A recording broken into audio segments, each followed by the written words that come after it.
How y'all doing in YouTube land? This is Stiletto coming at you from the Wild Wild West. And today we got part number 8. Part number 8 of my 4-inch blade folder collection. Part number 8.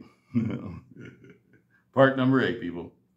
And today we're going to be talking about the CRKT Deadbolts, the SOG XR Lock, Seal XR Lock, and what else we got here? We got the ZT0462 flipper, Sinkovich flipper. We got the 4.5-inch blade Strata, Kershaw Strata. We got the Gerber Sumo and the Bear Ops Stiletto. So that's what we're talking about today. Well, let's get started with this end. This is an American-made folder. It's a switchblade made by Bear Ops USA in Alabama. It has a 14C28N blade, stainless steel blade. I got it locked. I got to unlock it. There we go.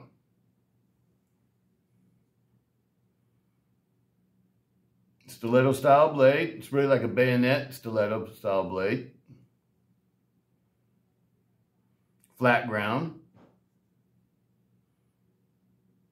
It's got a saber flat ground bayonet blade with the what do you call it, a false edge on the front of the blade, the front part of the bayonet style blade.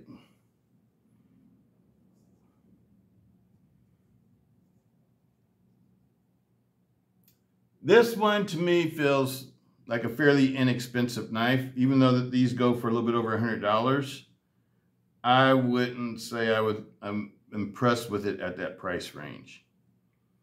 It feels more like a $50 knife. But I've had this one for a while and it works fine. Works perfectly fine. The blade's not flimsy. It's got a fairly good blade thickness for a stiletto style blade. Let's see what the thickness is.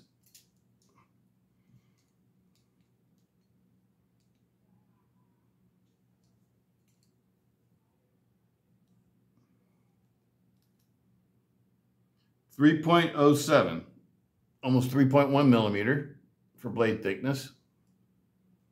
So it's not bad. But it's just the way that this handle's made. It's got stainless steel liners, and I'm pretty sure this is like aluminum, like a 6061 aluminum. I would be my best guess for the handle scales. The button feels like it's made out of plastic for the lock button. The push button looks like a stainless steel push button. The steel is fairly good.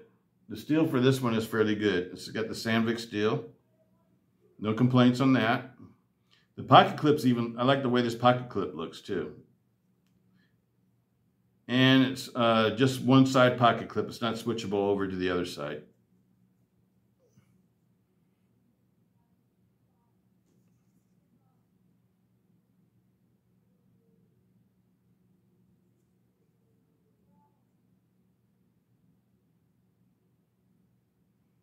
It's one of my only modern switchblades. Because I'm not going to say where I got it from, but often I will try to order a switchblade, see if they'll send it to me, and this one got sent to me from an online store. But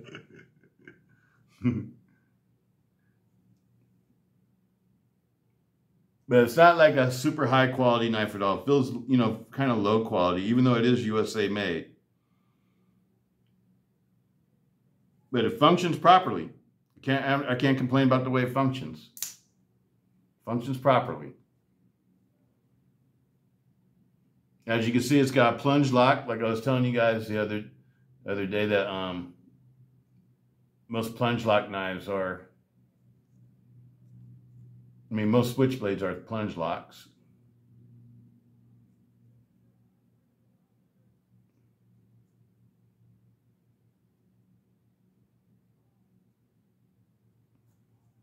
So, you know, it's pretty, you know, it's pretty standard It's pretty standard for a modern day switchblade, you know, as far as construction is concerned. The centering's perfect. But the one thing I don't like about it is that the finish is wearing off real easy. I don't know if you can see that. And this knife has hardly been ever used or anything. It's never been carried because I'm not allowed to carry these in the state of California. I just like to collect, you know, things like this. You can collect them all day long, but you can't carry them. If you get caught with this in the state of California, I think it's a felony. Just like a butterfly knife or a gravity knife. Those are all felony knives. Those can get you arrested right away. Even though I've had I used to carry the butterfly knives all the time before I knew about that law back in the day, and in the 90s, 80s and 90s, and I had an accident, and a CHP officer saw my bench bay butterfly knife hanging out my pocket. I was unconscious, and he confiscated it. And then when I became conscious later on, he let me know that he took it and that it was a felony for me to carry it. And so that's when I found out about this law. Then I looked into it and I saw, oh, okay, I'm not going to carry these no more. But I used to have a lot of switchblades, a lot, especially like Italian switchblades, Italian stilettos. Those are my favorites for switchblades. And I used to have a real big, massive collection of Italian stilettos, and I pretty much sold them all back in the day. Once I found out about the law, because I figured, you know, I couldn't carry them, so why keep them? I kept a few of them that were my favorites that were in my collection, just to be collecting them, but I sold all the other ones I had. I still have all my butterfly knives because I didn't want to sell those. So I have a very large collection of butterfly knives too, or Balison's butterfly knives from all different makers from all around the world. The largest part of the collection is probably my Benchmade collection of butterflies. They're all titanium. Some of them are stainless steel. And the first ones I had were had zinc handles, I think it was, from the 80s. But the Benchmades were my favorite butterflies. I have custom-made butterflies and like the Monarchs and that were made to order and stuff like that back in the day. That were real expensive. They have stainless steel handles and stuff like that. But I don't carry any of those knives. I haven't even really looked at them in a long time. Probably a lot of them are worth a lot of money, I bet. Because most of them are American made, the ones I have. But a lot of them come from Japan. A lot of them come from the Philippines. The ones from the Philippines are some of my most cherished ones because they were made by a friend of mine, Daniel Chua, that's a Filipino, lives in the Philippines. Back in the day, we used to like to play Diablo on the internet. And he was a Balisong maker. I hope he's okay. Hope he's okay, as I haven't heard from him in a long time. But you know, automatics are fun. You know, no doubt about that. Automatic knives are a lot of fun.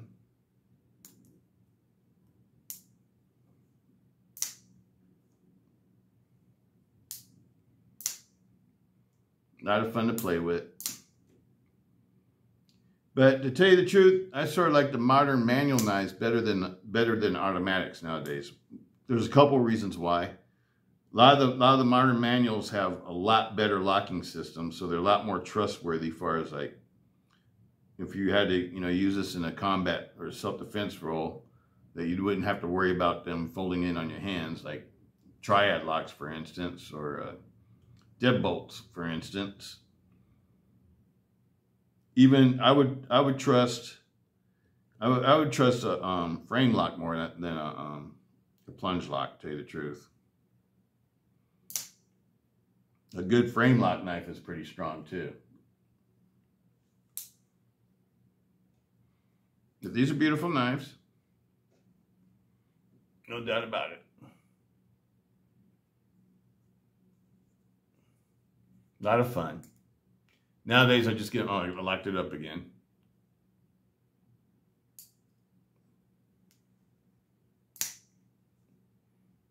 Now, this is American made. It's got the Swedish Sandvik steel, 14C 28N, made in USA, made in Alabama, by Bear Cutlery and Sons, Bear and Son Cutlery. And this is one of the Bear Ops models. I think they list this one as having a 3.5-inch blade, because I think it's the Action 3, Bear Ops Stiletto Action 3 or something like that. But it actually has a 4-inch, almost a 4-inch blade. Let me show that to you. So it meets my requirements. A lot of you are saying, well, man, those only have 3.5-inch blades. As you can see here, from the highest point of the handle, it's 3 3/4 inches. 3 3/4 inches, a little bit bigger than 3.5 inches. So it's well within the requirement.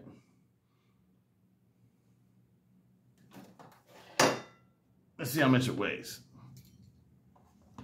Got a 3.1 millimeter on blade thickness.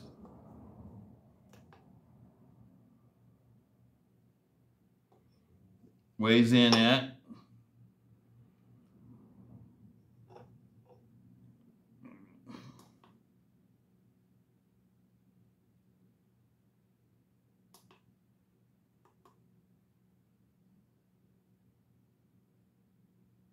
oh, maybe the battery's going out on my scale here.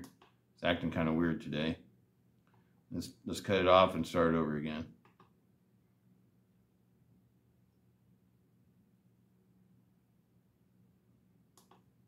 There we go.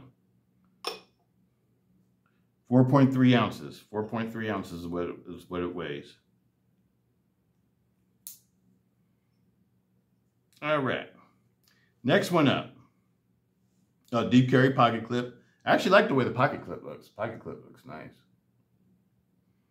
I think the style of the knife is nice too. I think they should just finish it better. But that's how a lot of Bear cutlery stuff is. It's sort of like they need to take that extra step and just finish their products better. I love their Bowie knives. They're Bowie knives. They're really nice. This one right here, this is a Gerber. It's a Gerber Sumo. I think this knife is a really nice knife too. I just wish they used a better steel, and I wish it wasn't made in China. But this one has a lot of nice features to it. It's got the red coated stainless steel liners. So, you know, actually a really nice looking knife too, and it feels good in your hand. It's got G10 scales. It's got a 7CR 17 MOV blade. 7CR 17 MOV blade. I'm not too familiar with the Chinese steels, but I would assume 7CR is not as good as 8CR, right?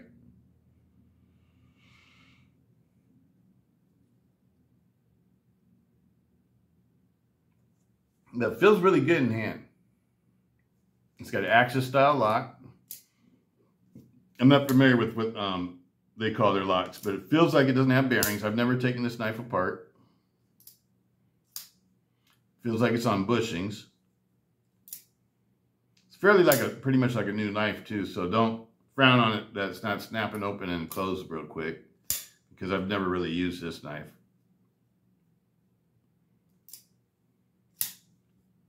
Remember, I bought it on sale. It was like for a real low price, because the price of these isn't too inexpensive. They're like, I want to say like around $50 or $60 or something like that. I think I got it for like $30-something from, I think it was a Knife Center when they had like a clearance sale on them. I just liked the way it looked, and I was, you know, willing to try it out. But, you know, it feels really good in hand, though. It's a nice feeling knife.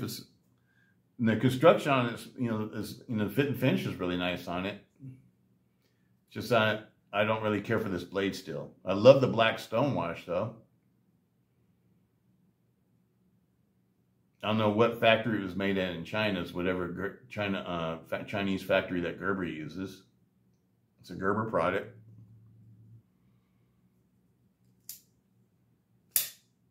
The Gerber Sumo. I guess leave these blades open, huh?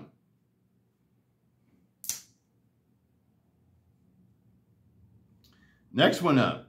Oh, this one has a full flat ground blade too. And this, we've got to do the measurements and everything on it too. Sorry about that, people.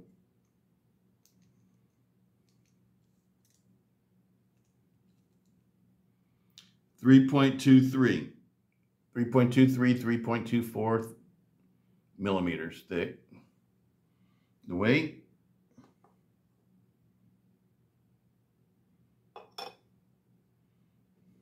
5.3 ounces.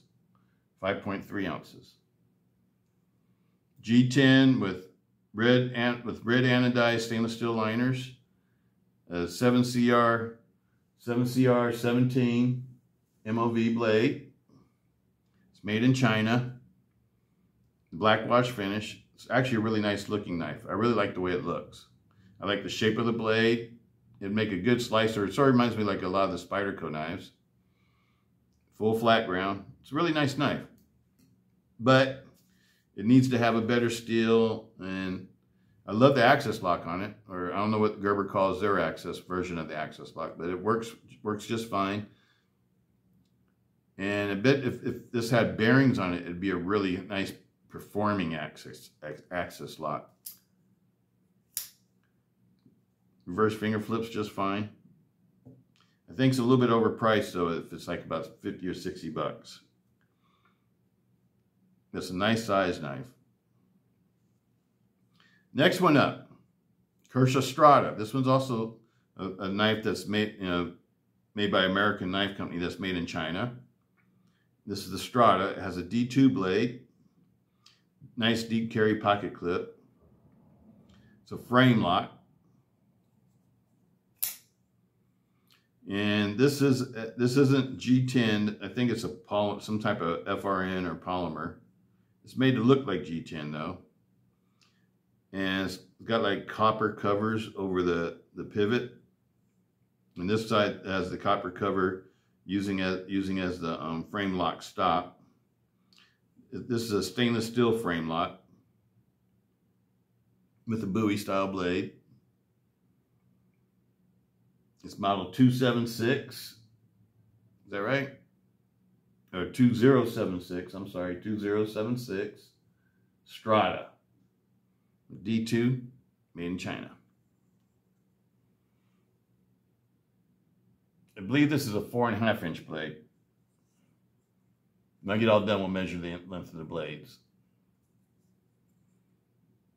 It's got a fairly thin blade stock. Let's see how thin it is. 2.64, let's read 0 just to make sure. And 2.66, 2.65 millimeters thick, so it's very thin. That means it'd be a great slicer because it's really like a saber flat ground, a high saber flat ground, because you got a flat right here, and it goes down straight down to the edge. So it'd be a great slicer.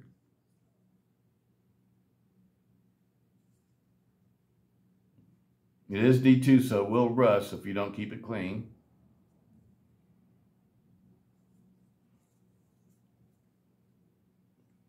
Open back. It looks like you call them a copper barrel spacers.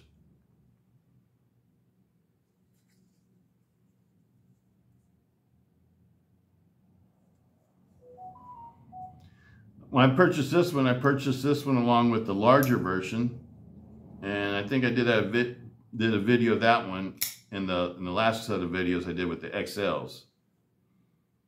And this is really, borderline is an XL being an XL itself, I think, because it's got a real long blade on it. I would say it's probably 4.5 inches if I remember right. But this one sort of turns me out because nowadays I like to see a hardened steel insert for frame lock knives, because even though this one has a stainless steel handle, stainless steel wears out too. So eventually, if you use this one a lot and fidget it with it a lot, it'd wear down where you probably get some up and down blade play.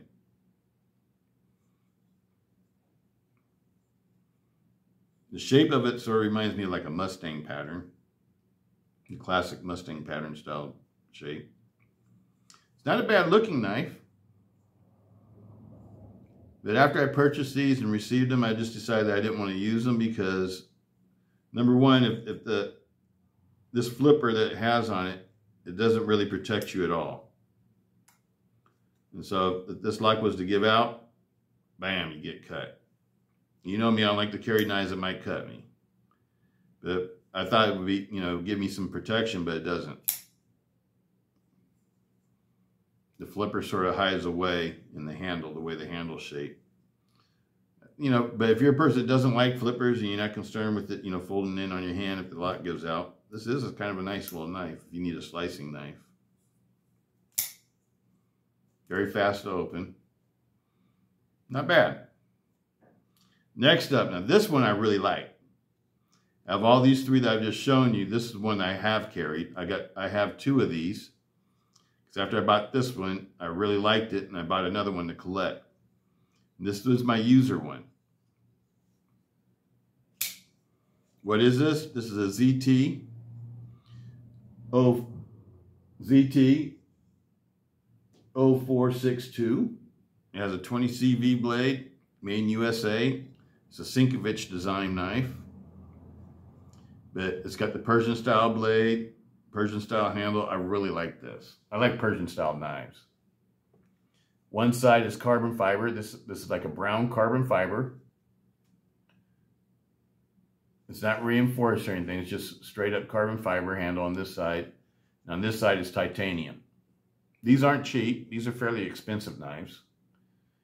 I only have two ZT knives, and these are the two that I have. I have two of these. Because y'all know I'm not big on frame locks and liner locks. But every once in a while I come across a couple that I think are really nice. And most of my frame locks are probably artisan knives. Artisan titanium knives. But this is a really nice frame lock too.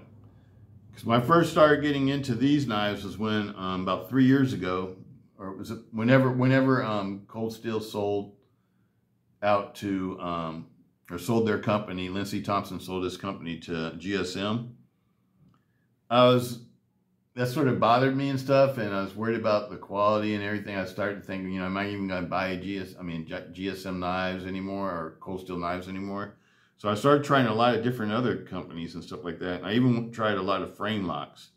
And I had, at that point in time, I hadn't used frame locks or liner locks, except for the Cold Steel Tie Light and the Luzon for, I don't know, over 10, 12 years or something like that. Because I got cut up bad by a liner lock knife that I used to have. It was a Benchmade AFCK with a titanium liner lock. And that's why I don't like, you know, I always like to see the inserts on these. The hardened steel inserts, because they don't wear down. The titanium liner lock that I used to carry all the time, the AFCK, it was wearing down to the point where it had a lot of up and down play, and I just kept carrying it because I really loved the knife. And then one day, went on a fishing trip, it failed on me and cut up my hands. On an accident. I was drunk, and I was like waving the knife around, you know, filleting fish and stuff, talking to my buddy, smoking cigars and drinking beer. And my knife, the back side of it hit the side of the boat and folded in on my hand and cut my hand all the way across. Ended the fishing trip. Because I was bleeding all over the place. Probably because I had alcohol, a lot of alcohol in my blood, so I was like really bleeding. Wouldn't stop bleeding. But absolutely love these knives though. This one right here. This one I feel safe with because even if the lock was to give out, this flipper really, you know, it stops the blade from folding in on your hand. And that's important to me on liner locks and frame lock knives. Even on Plunge-Lock knives, that's the way I prefer them to be. Same thing goes for compression locks too, because I trust compression locks more than a liner lock or maybe even a frame lock, but I still don't think it's a super strong locking system. I don't want to test it out to find out how strong it is. because it is a thin, you know, their liner, the liners that Spyderco uses are really thin for their frame, for their liner locks and their compression locks. It's like a thin piece of metal, and I can see that giving away under some serious pressure. I mean by serious pressure, I'd say like, you know, 150 pounds and above type pressure. Foot pounds, not inch pounds. So I think of it more as like being a really strong liner lock. You know, stronger. I expect it to be stronger than their liner lock, any of their liner locks. But do I think it's stronger than, I don't know, like a Deadbolt or Triad or something like that, or even an Axis lock? No, I don't. Might be as strong as a frame lock, though. A good frame lock like this one. The ZT makes good frame locks, I think. But most of their frame lock knives are kind of bulky, and I don't know, they're not that attractive to me, but I really love the Zinkovich style knives. Zinkovich makes, you know, designs really good looking knives. And this is really comfortable in the hand too. So if you like frame locks, I would recommend this one. And it's super lightweight. Let's go ahead and get the measurements on it.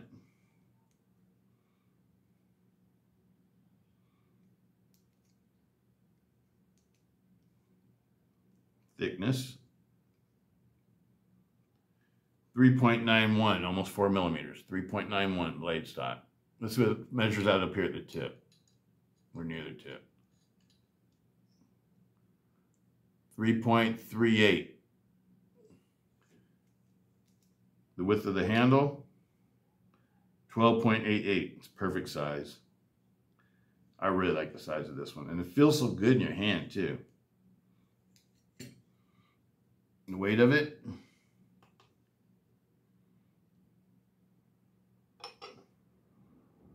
3.8 millimeters. I mean 3.8 millimeters. 3.8 ounces, people. 3.8 ounces. Length of the blade. That's how I was going to wait until the end for that. No, I just want to do it on this one real quick. Almost 3 3/4. It's a little bit under. It's a little bit under my qualifications. I don't know why I was thinking this was a 3.5 inch. I mean, let me see. It's real close to 3 3/4 though. I would call it 3 3/4. I really like this knife. Feels good in all grips. I think this would make a good frame lock self-defense folder, especially for people that don't like to carry heavy knives. This one's a really nice knife. Doesn't have a deep carry pocket clip though, but you know, it carries fairly deep.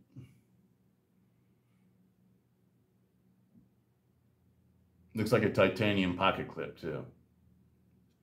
Back spacer. I think the back spacer is probably like a G10 or something. I don't think it's a metal back spacer.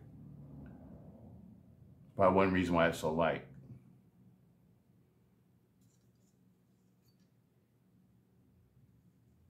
But, you know, it's a frame lock, so the back spacer it's not really dependent on the back spacer for strength. It just needs to, you know, fill in a gap, basically. Excellent knife. It's a 20 CV blade, made in USA, 0462, USA, Zinkovich design.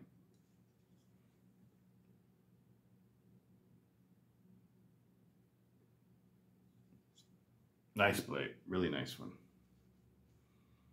All right, next up. Wow, here we go. Now we're gonna get into heavy duty city. The heavy duty folders. Now this is one, I think this one right here, this is the SOG seal, USA made SOG seal. It has a CPM S35VM blade. This blade locking system is called the XR locking system, so it's a seal XR. It's basically a SOG's version of the Axis lock. It has a FRN handle scales, thick stainless steel liners, full stainless steel liners. They're embedded inside the handle scales. You got a stainless steel pommel, or a skull crusher, whatever you want to call it. A real thick CPM S35VM blade. And it's a beautiful flipper. This flipper right here totally protects your hand. I have total confidence in this knife. I think this is the knife, if I was going to pick an Axis style folder to take into combat theater or whatever, this would be the one I would pick. I'd pick it over any of the Adamas's or Contigos or SOCPs or any other Axis lock style folder. I think this is probably the strongest one on the market. I don't know if that's for sure, but I know it's at least, if it's not the strongest, it is the safest.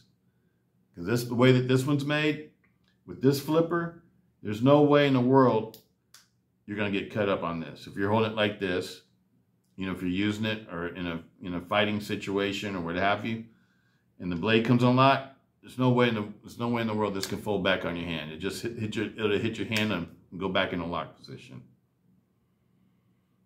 This is a very safe, very, very, very safe Axis lock style folder. And I think it's the most safest one that SOG makes. This one's made in the United States. Super thick, but you know, the downside to it is the tank. It's heavy. It's not lightweight. It is a very heavy duty folder. Now, I would say that I would put this one in the class of heavy duty folders. I know everybody likes the Adamas and stuff like that, and they think the Adamas is the ultimate heavy duty Axis lock style folder, but I would say this one is.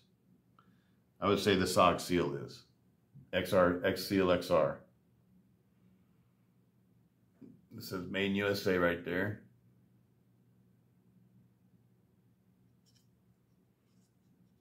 There's all the branding on it. And these function so beautifully too. It's a beautifully functioning knife, and these are less than $200. So, you know, it's a better bargain than an Adamas or a Contigo. Contigo would have over this weighs a lot less. The Adamas probably even weighs less than this one. But anyway, let's weigh it. Just, you know, let's see how much it does weigh.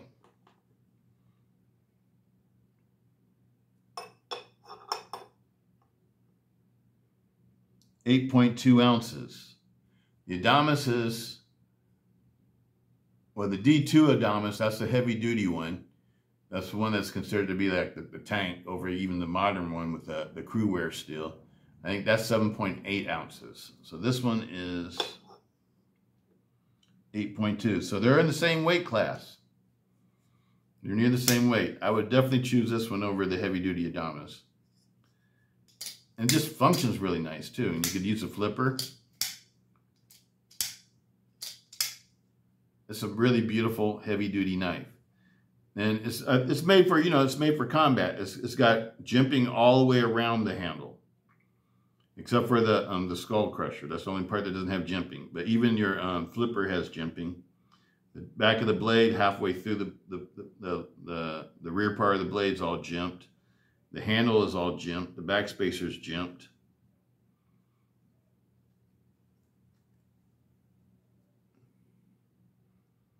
Doesn't have G10 scales, but that's okay. It's got, you know, nice thick FRN scales. There's nothing weak about this knife. This knife is super strong. And like I said, it'd be my pick over any of the other Axis style lock knives that are meant to be heavy duty knives. I think this is the most heavy duty one that you can get. And it's an excellently made knife. You see how long the blade is?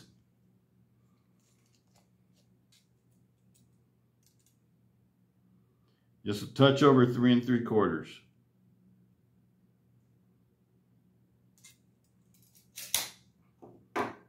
Excellent knife. Highly recommend it. Highly recommend it.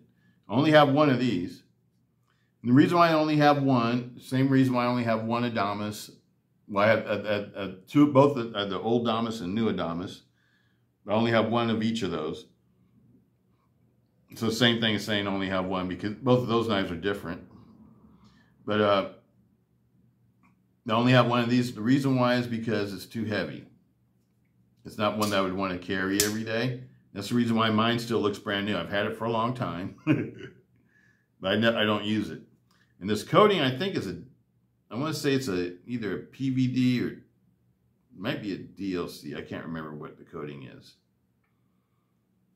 I haven't used this, so I don't know how tough the coating is. But knowing SOG, though, SOG uses good coatings on their knives.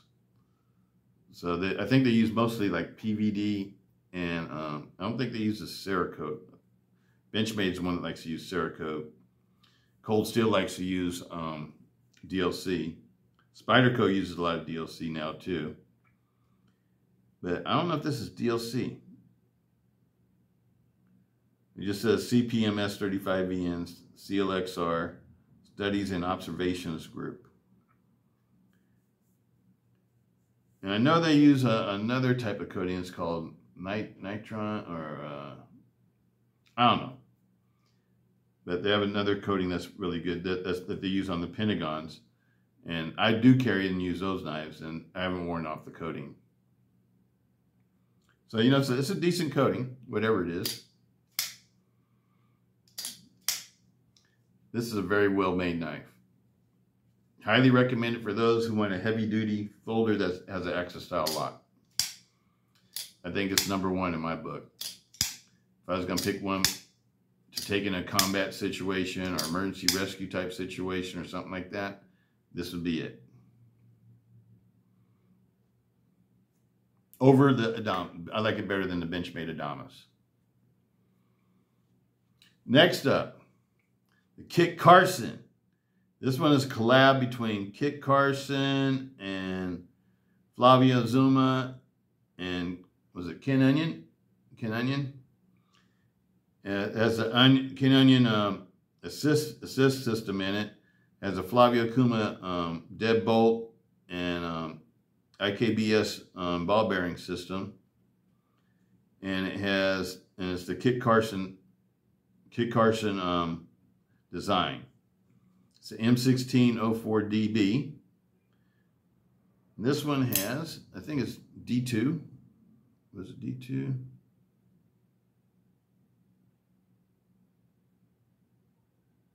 Can't remember what blade steel it is. I think it's D2, people. I want to say D2. Maybe wrong on that, though. But I think it's D2.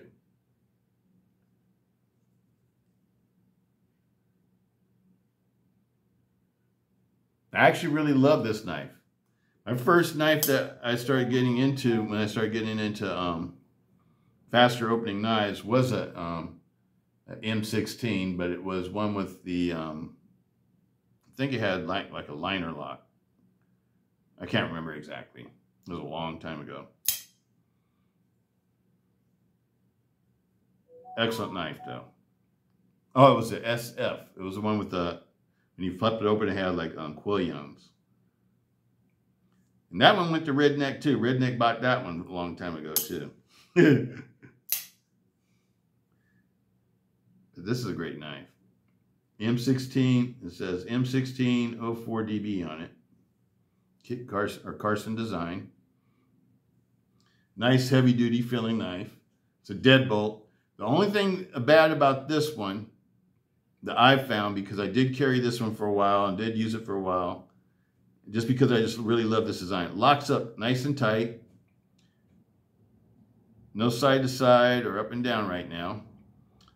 But if you constantly fidget with this one, like I was doing at first, what will happen is that the pivots will loosen up, because when you take off the button and pop out the deadbolt, then you can adjust the pivot. But the pivot screws into the liner, the opposite side liner, and eventually it always comes loose. and then you have to retighten it up. But even when it comes loose, though, it still stays centered. It doesn't like rub against the side of the knife or anything like that. It stays centered. It just has a lot of side-to-side blade play. But I really like these, though. It's got, this one has 6061 aluminum scales with full stainless steel liners. And the liners are all, you know, as you can see, it's all skeletonized. Functions really fast, too, though. You know, it comes out like a switchblade. You just barely push down on the flipper a little bit, and it comes out really nice and fast. And it's got the external blade stops, so, you know, it really helps with the side-to-side strength and stuff like that, torsional strength. And so this is a really nice knife. The only thing that it has is the flaw that pretty much all deadbolts have, is that they will come loose. And this one, even when you red Loctite the pivot screw into the other side, you gotta let it dry really well, but even then it still will come loose. This one hasn't been used a lot since the last time I did that to it. But absolutely love it. Perfectly centered. I am a fan of the deadbolt, but I know the deadbolt has the flaw with the pivot pins coming loose. If they could ever cure that, deadbolts would be like super awesome. The other thing that the other flaw that deadbolts have is that the deadbolt itself is a softer softer steel than the blade steel is. It's not hardened and it's softer than the blade tang. So eventually the deadbolt itself will develop some wear, and that'll give you up and down blade play like I have in this one. My Clever Girl, the one I carried the most out of all these. But the deadbolt is a super strong lock also. The only lock type I think is stronger than a deadbolt is a triad lock. The Flavio Kuma deadbolt.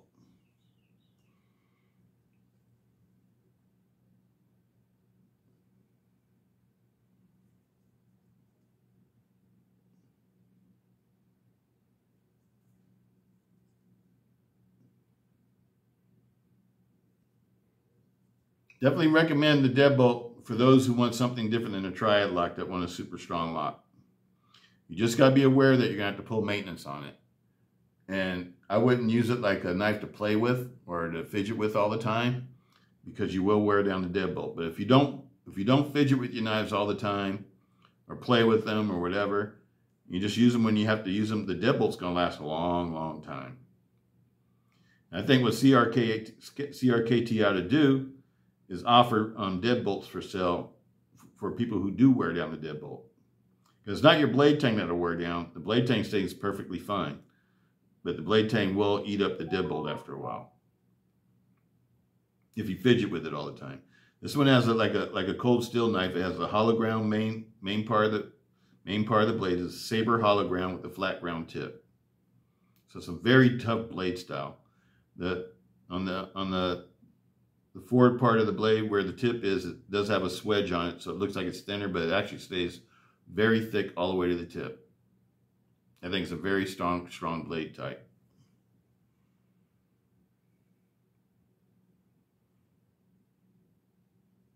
The M16s are meant to be soldiers' knives. You know, soldiers, emergency response, law enforcement, all that. This totally fits that role. But I think the deadbolt knives are for people who aren't afraid to take them apart and pull maintenance on them, and, you know, possibly even red Loctite. Because once you red Loctite, the manual ones, they usually stay like that.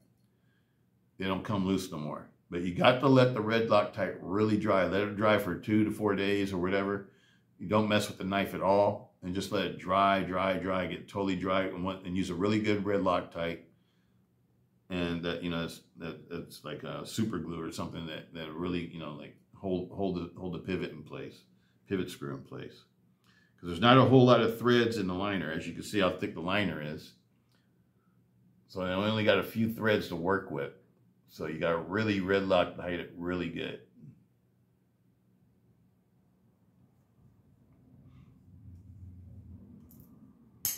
But these are awesome knives. I used to have the no kin also, the no kin, but I sent that one back because the blade was like, the blade grind, after, you know, using it for a while, I realized that the blade grind was off because it looked like it was always favoring one side. And it was actually folding in center, because the rest of the blade would look center, but the grind was off near the tip of the blade, so I sent it back. And I think I got it at White Mountain Knives, either White Mountain Knives or Smoky Mountain Knife Works. And they didn't have any more of them to replace it with, so I didn't get another one back. But I still plan on getting another one though, because I like the no kin also. That's a really nice knife. That's the reason why I don't see the no kin out here, because I did have one, but I sent it back because the grind was off. But that one would come loose too. But you know, me, I know how to pull maintenance on knives and take things apart and red Loctite them and stuff like that. And if I know it has a flaw like that, it won't be a knife that I carry to fidget with and play with all the time. But I do respect the strength of the deadbolt, just like I respect the strength of the triad lock folders. Because this one's tempting to play with because it's fun to open and close. And you can swing this one all the way closed. Let me see if I can do it for you.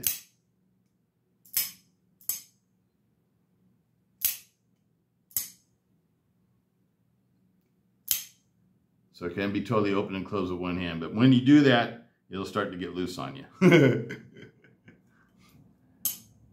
I think it puts a lot of stress on the pivot screw, and it just like moves the screw, because the screw doesn't have a D shape to it.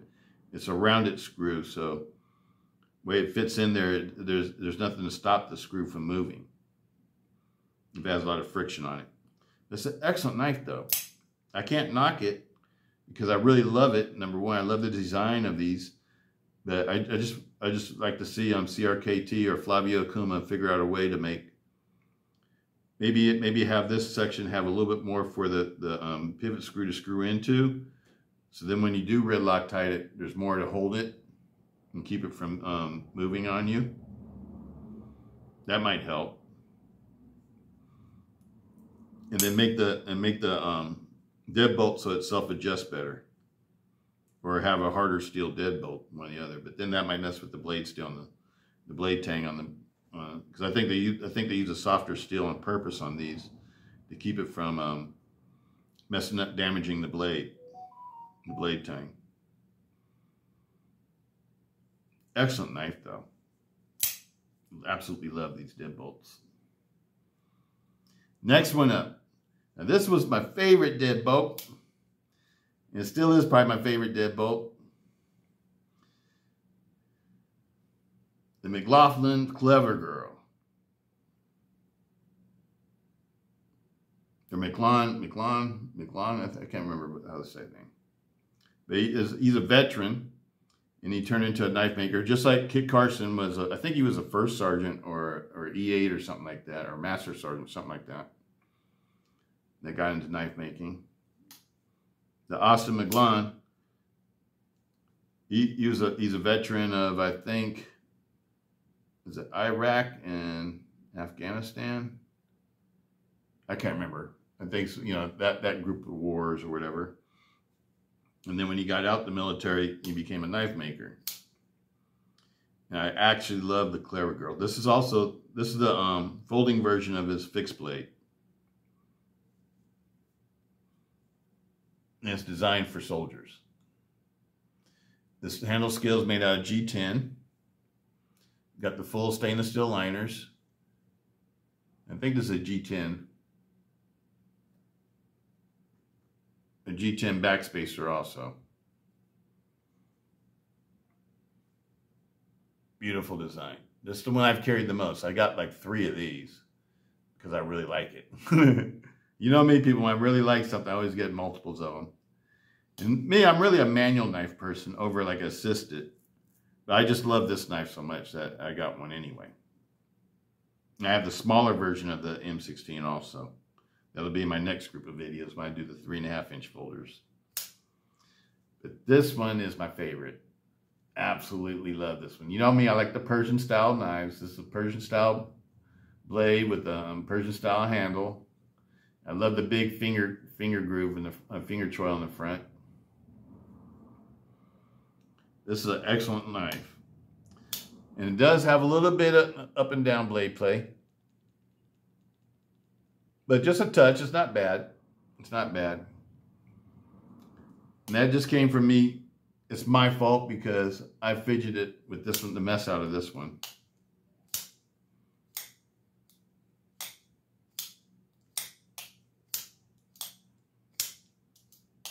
One thing that's cool about these, you can adjust the detent on them. This is a detent adjustment screw right here to whatever you want the detent to be like. But the Clever Girl is an awesome knife. It's an awesome knife to carry and use. I just really like it. And I still carry this one today, even though it's got a little bit of up and down blade play. Because I really love the Clever Girl. And it's got a D2 blade. D2. Awesome knife. When these first came out, they were pretty expensive. And I waited until they got on sale when they lowered the price a little bit. And I think I paid like $125 for this one. For all of them, I think they're all the ones I got, I think I paid like $125 for. But I actually really love this knife. I think it's an awesome knife.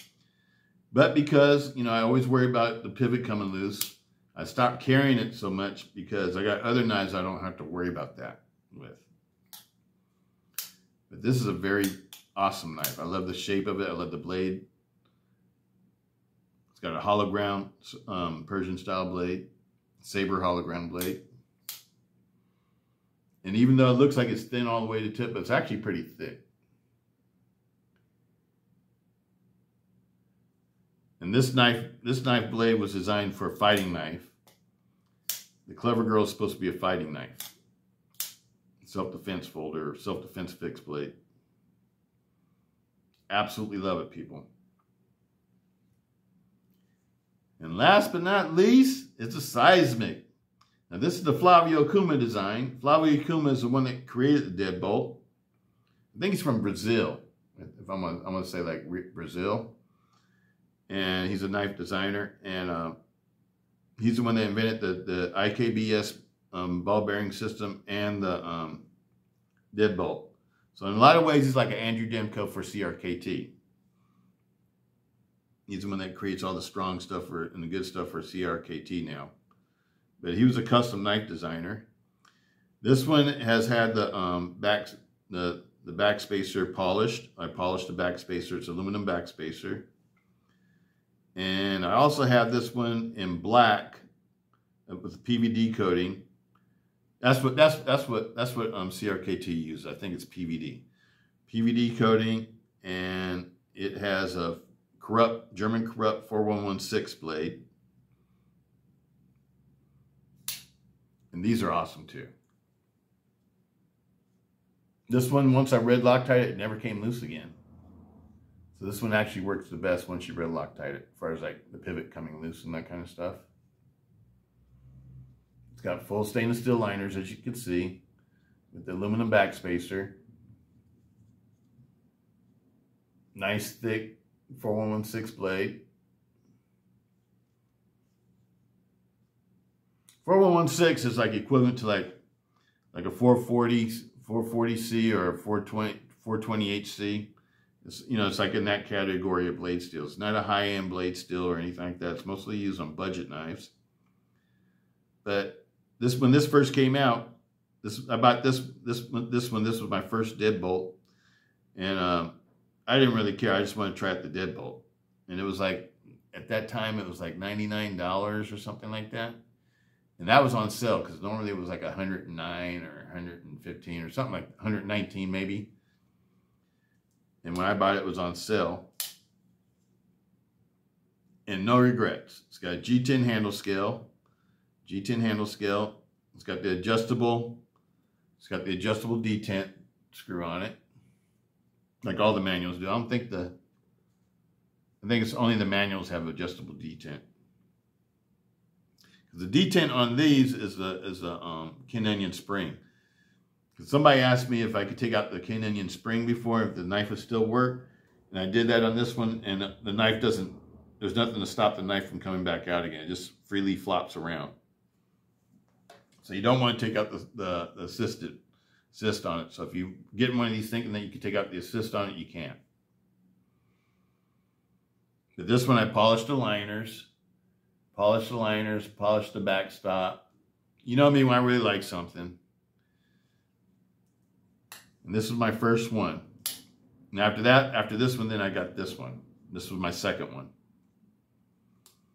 And I have, I think I have like 4 seismics and 3 Clever Girls.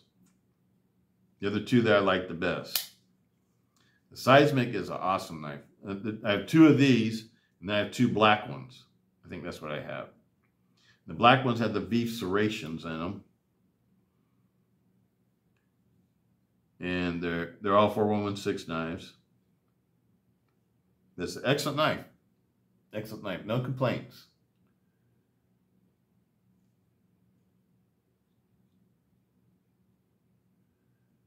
The thing that's a little bit nicer about this one over the D2 is that this is a fairly good rust-resistant stainless steel. 4116, corrupt 4116 resists corrosion very well.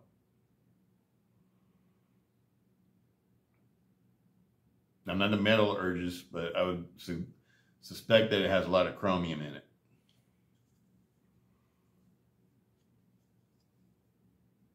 It's not the best at edge holding, but it does hold the edge fairly well. I would say it holds the edge better than an Oz 8. It's a little bit better than Oz 8. And maybe not quite as good as 440C. But, you know, I would say it's like, you know, 440HC. Because maybe it's the way that their heat treatment is or whatever. But this one holds the edge fairly well. For, you know, a budget type stainless steel. Can't compete with like the powdered steels or the CPM steels. But, you know, for a budget stainless steel, it's pretty good. It's not, I wouldn't say it's as good as like a Japanese AUS 10A. That to me is more like a VG10 type steel. Where it holds the edge, you know, really good.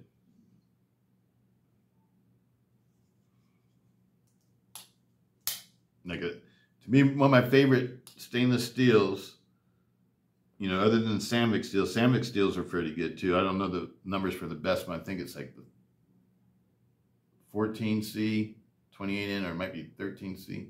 I can't, or 12C. I think there's what, 12C and 14C. I can't remember which one's better, but Samvik steels, you know, the higher grade Samvik steels are really good. And also, I think my favorite though is a 154 CM. I've always liked 154 CM. That's an older steel too. It's been around for a while. Used to be the super steel.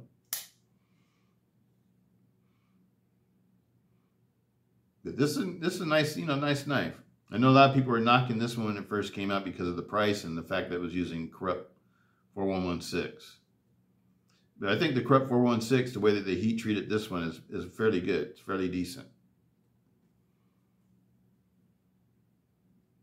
All right, people, let's get into some measurements. These we did all the measurements on. We got to do some blade length measurements, so let me see.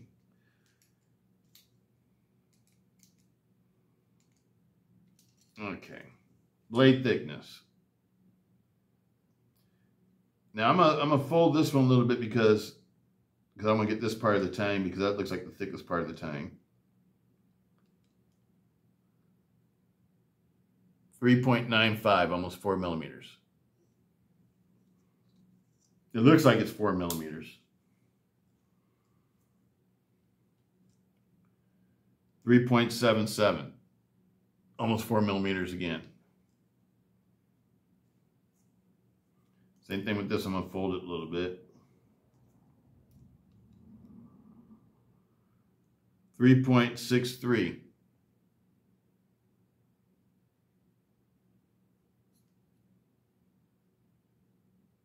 Yeah, it's about, looks like it's about 3.5 millimeters. The tank. 4.74, 4.8 millimeters.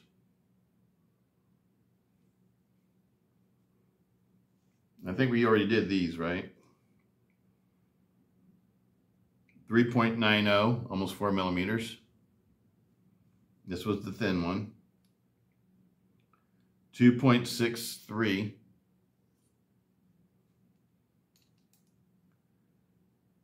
3.22. Let's read 0.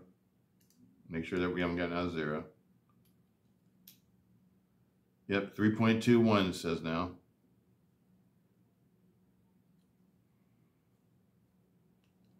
And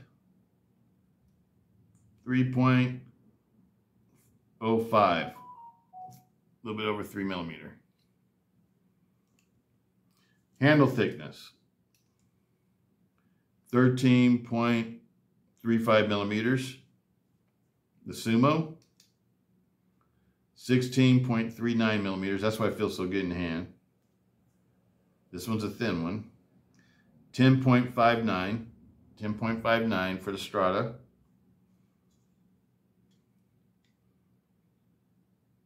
12.89 for the ZT Sinkovich Design 0462. The Tank. 17.78.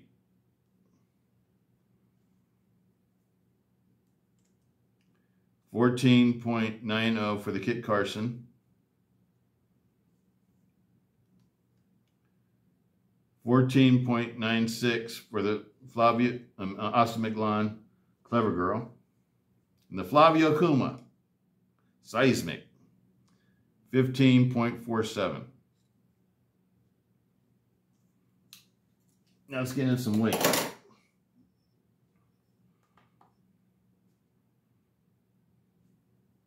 The Seismic, 6.4 ounces. The Clever Girl, 6.9 ounces. The M16, 6.7 ounces. So which one was heavier? 6.9, so this one's lighter, heavier. This is the lightest, right? 6.4, 6.7, and this one's 6.9. 6.9. And the Tank, 8.2. It's in its own class. The Sinkovich Design 0462, 3.8 ounces. That's probably gonna be one of the lightest. This is gonna be the lightest one probably. The Kershaw Strata, 3.7. What's this one again? 3.8. Whoa, just barely. And this is a lot nicer knife than this than the Strata. I mean, the blade thickness and everything. This is a 4 millimeter thick blade. Probably because of the carbon fiber. Might be. And the polymers, you know, is lightweight too. Oh, it's because of stainless steel. This has a stainless steel. This is a stainless steel frame lock. But the stainless steel is thinner looking than the titanium on this one. Seems like this one should weigh a lot more than this one, but it doesn't. I think this one has a longer blade length. That's what it is. The Sumo, 5.3. 5.3. And the Bear Ops Stiletto, 4.3. So Sumo, this is the Sumo. And this one was 3.8. Yep. Okay, we got them in the right order. Blade lengths. The Sumo, 3 3/4. The Bear Ops, 3 3/4. The Sinkovich Design of 0462. Almost 3 3. It's just a little shy of 3 3/4. There we go. And we got the Strata, a little bit shy of 4.5 inches. A little bit shy of 4.5 inches. So this one's the shortest, this one's the longest. 3 3/4 for the SOG seal, XR seal. 4 inches exactly for the Clever Girl. 3 7/8 for the M16.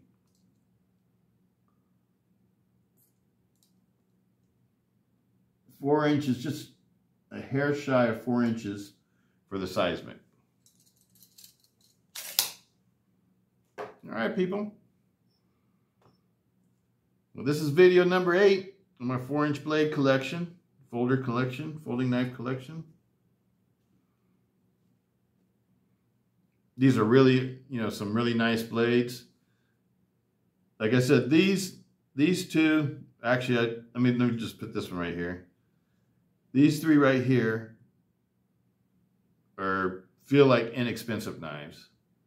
This one actually feels like an expensive knife, but I know that it's got a 7CR blade.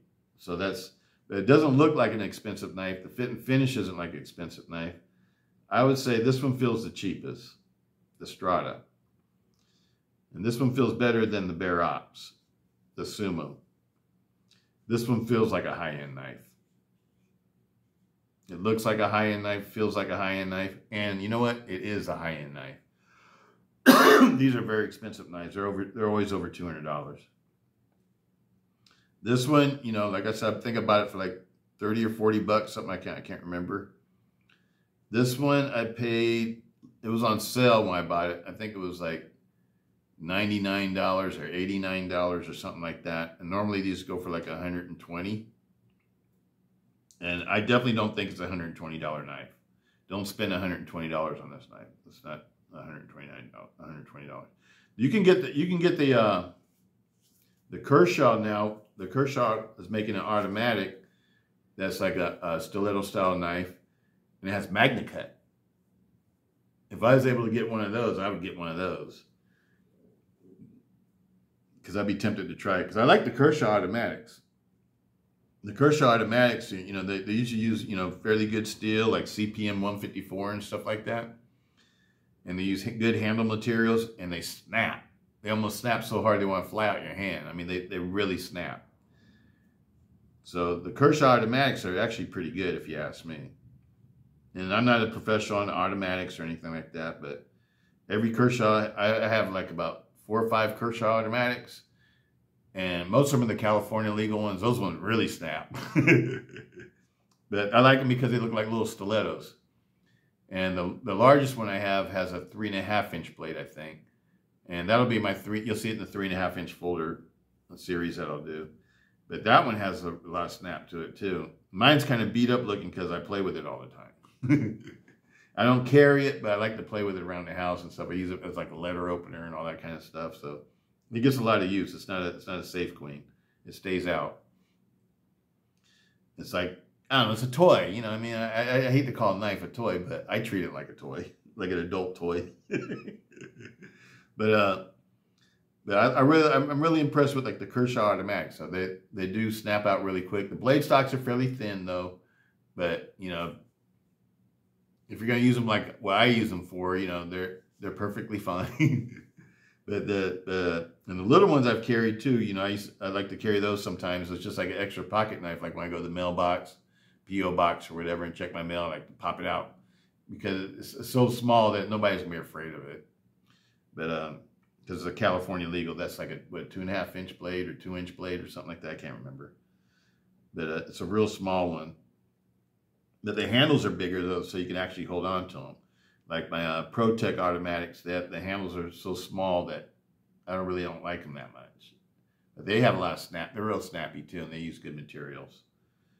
But I really like the Kershaws, the little Kershaws. I think those are really good, and they're inexpensive. They're not expensive.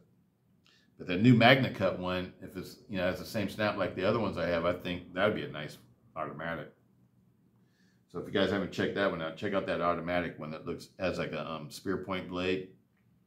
Anyway, this one right here, it feels really inexpensive. Even though the build quality is good on it, it just feels, because the blade is so thin, and I don't know, it just feels like an inexpensive knife.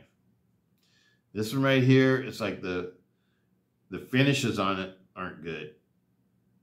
They peel away real quick, because I haven't even carried this knife.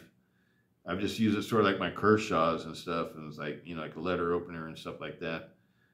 But it's not holding up that well as far as the fit and finish of it. And sometimes this lock goes into lock position and it doesn't like stay where you want it to stay. It like can move on its own sometimes. And so it's kind of undependable. If I was using this for a self-defense knife and I want it to stay unlocked, you can't trust it like that. So you can mess around, pull it out of your pocket, and it'll be locked. And then when you go to try to unlock it, sometimes it'll pop out. Let me see if I can get it to do that. Push the blade, then you go to, it's locked, and then I go to unlock it. It won't let me unlock. You got to push the blade back in the lock position, then it'll unlock. But sometimes it'll pop out on its own if you pull back on the blade lock. And that's kind of funky. And the button really protrudes outside the handle scale, so it really needs to have a lock, because if you're carrying this in your pocket, it'd probably be easy to pop it off in your pocket. It's not recessed. Let me see if I get it. No, it won't do it. Okay. But anyway, people, and for heavy duty access style locks, the CLXR rocks. The USA made CLXR, it totally, absolutely rocks. That'd be my first choice right there. I love the deadbolts, but you gotta be aware of the deadbolt's flaws. The deadbolt's flaws are that the pivot screws can come loose, and the only way you can tighten up the pivot screw is that you gotta take it partially apart. You gotta take out the button. There's a spring underneath this button. And once you do that, then the deadbolt will pop out, because this screw right here screws into the deadbolt. That's what's holding the deadbolt. And so when you push it, you can see, you push the deadbolt up. So that's what's holding the deadbolt. And that's what keeps the deadbolt engaged, is the spring that's underneath this button. So those are very important parts. So if you take it apart, do not lose those parts. Your knife will not function. But you have to take the deadbolt off, and then underneath the deadbolt, on mine, is a flat tip screw. So you have to use a flat tip screwdriver to tighten up the deadbolt. And if you don't Loctite it, you will be doing that all the time. But once you Loctite it and stuff like that, and you let it sit for a long time, the manual ones don't come loose again. They will stay tight, and they will not fall apart on you unless you fidget with them really hard or whatever like that all the time. Then they will eventually come loose again, and you'll wear down the deadbolt. So those are things that you don't do with this one. Whereas with the assistant ones, they pop out really hard, and after a while, the blade will develop a little bit. There you go. I got a little bit of side to side right now, just a touch though. But no up and down. Usually after about 20 openings and closings on this one, lots of times it'll start to come loose.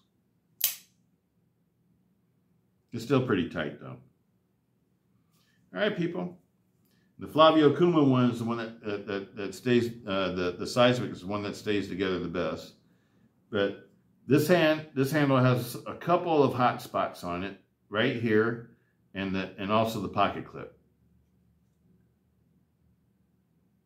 If you get one of these, you'll see what I'm talking about. It's like right here is a sharp point, and I'm sure you can round it off or whatever, and then it wouldn't be there. But I left mine the way that they were made. If you lift your finger off of that spot a little bit, then you don't really feel it. And the pocket clip hits this part of your hand, part of your palm. Whereas this one, it doesn't do that. And they have the exact same pocket clips. I think the way that this handle is made, see, like you don't really, the handle must be a little bit longer or something, because you don't really hit that part, this part of the pocket clip. And it feels good up and around the what do you call it, the flipper. I really like this one. This is my favorite one. All right, people. Well, peace out. That's all. That's all I got for you right now. Peace, Stiletto. Number 8. Number 9 coming up.